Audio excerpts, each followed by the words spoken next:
আসসালামু আলাইকুম। হজরের নামাজের সময় সশস্ত্র এক হামলায় অন্তত 27 জন মুসল্লি নিহত হয়েছেন, এছাড়াও বেশ কয়েকজন আহত হয়েছেন। মঙ্গলবার 19 আগস্ট ভোর 4টার দিকে মসজিদের ভিতরে বন্দুকধারীরা গুলি চালায়। একজন গ্রাম প্রধান এবং একজন হাসপাতালের কর্মকর্তা এ তথ্য নিশ্চিত করেছেন। স্থানীয় বাসিন্দারা জানিয়েছেন, মঙ্গলবার ভোর 4টার দিকে মসজিদের ভিতরে বন্দুকধারীরা এলোপাতাড়ি গুলি চালায়। এতে নামাজ পড়তে জড়ো হওয়া মুসল্লিরা দিক বিদিক ছোটাছুটি শুরু করেন। পলায়নরত মুসল্লিদেরকে লক্ষ্য করে গুলি ছোড়েন অনেকে। নাইজেরিয়ার উত্তর অঞ্চলীয় কাসিনা রাজ্যে উঙ্গুয়ান মান্দাওয়ে এই ঘটনা ঘটে।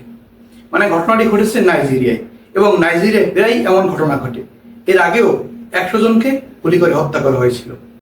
আমরা এই ভিডিও শেষ দিকে জানবো কেন নাইজেরিয়ায় বারবার এভাবে হত্যাযজ্ঞ হয়ে থাকে। তাৎক্ষণিকভাবে এই হামলার দায় স্বীকার কেউই করেনি, তবে নাইজেরিয়ার উত্তর পশ্চিম এবং উত্তর মধ্য অঞ্চলে এই ধরনের হামলা প্রায়ই হয়ে থাকে। সাধারণ মানুষের উপর গুলির ঘটনা এর আগেও সেখানে ঘটেছিল। জুন মাসে উত্তর ও মধ্য নাইজেরিয়ায় এক হামলায় 100 জনেরও বেশি মানুষ নিহত হয়েছিল। রাজ্যের কমিশনার নাসির মৌজু বলেন, রক্তপাতের ঘটনা পর আরও আক্রমণ রোধ করতে উঙ্গুয়ান মাউতানি এলাকায় সেনাবাহিনী ও পুলিশ মোতায়েন করা হয়েছে। এ ব্যাপারে সরকার কঠোর অবস্থানে রয়েছে। আক্রমণটা হওয়ার পরে সেখানে আরো অস্থিরতা তৈরি হতে পারে, যার কারণে সেখানে সেনাবাহিনী এবং পুলিশ মোতায়েন করা হয়েছে। এই এলাকায় প্রায় এ ধরনের অহরহ ঘটনা ঘটে থাকে, এবং এই সশস্ত্র গোষ্ঠীগুলোর কাছে অনেক অস্ত্র রয়েছে, যারা মানুষকে হত্যা করা তাদের কাছে একটি খেলার মতন মনে করে। এখন জানার চেষ্টা করব, এই নাইজেরিয়ায় কেন বারবার গুলি করে মানুষ হত্যা করা হয়, তার কারণটা কি। এই বিষয়ে মূলত 5টি কারণ সম্পর্কে আপনাদেরকে জানাবো, তাহলে বুঝতে পারবেন নাইজেরিয়ায় কেন এত বেশি মানুষকে হত্যা করা হয়। নাইজেরিয়ায় প্রায় 22,50,00,000 মানুষের বসবাস, যা আফ্রিকার সর্বাধিক জনবহুল দেশ হিসেবে পরিচিত নাইজেরিয়া, যেখানে মুসলিমরা 53% বাস করেন এবং খ্রিস্টানরা রয়েছেন প্রায় 45% এবং উপজাতি রয়েছেন 2%। একভাবে মুসলিম দেশও বলা যায়, আবার এটাকে মিশ্র ধর্মের লোকদের বসবাসের অঞ্চলও বলা চলে, কারণ এখানে মুসলমান এবং খ্রিস্টান প্রায় সমান সমান। মুসলমান 53% এবং খ্রিস্টান রয়েছে 45%, আর অন্যান্য ধর্মের মানুষ রয়েছেন মাত্র 2%।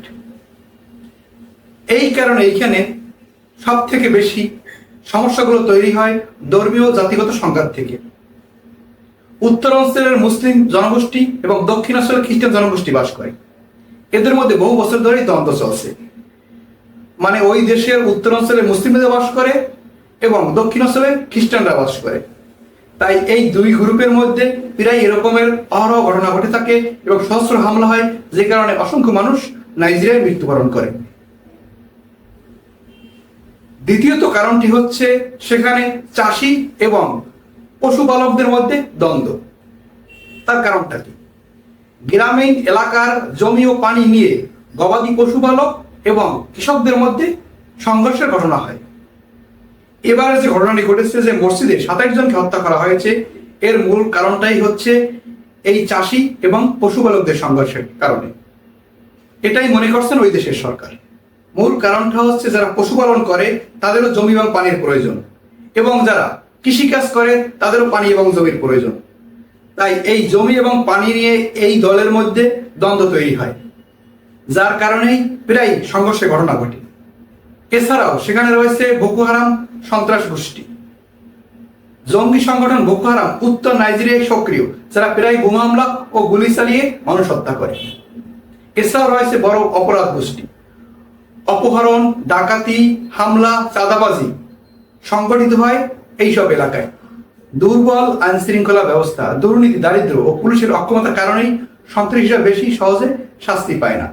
তাই এরকম গোষ্ঠীগুলোর মধ্যে বারবার সংঘর্ষ তৈরি হয়ে থাকে।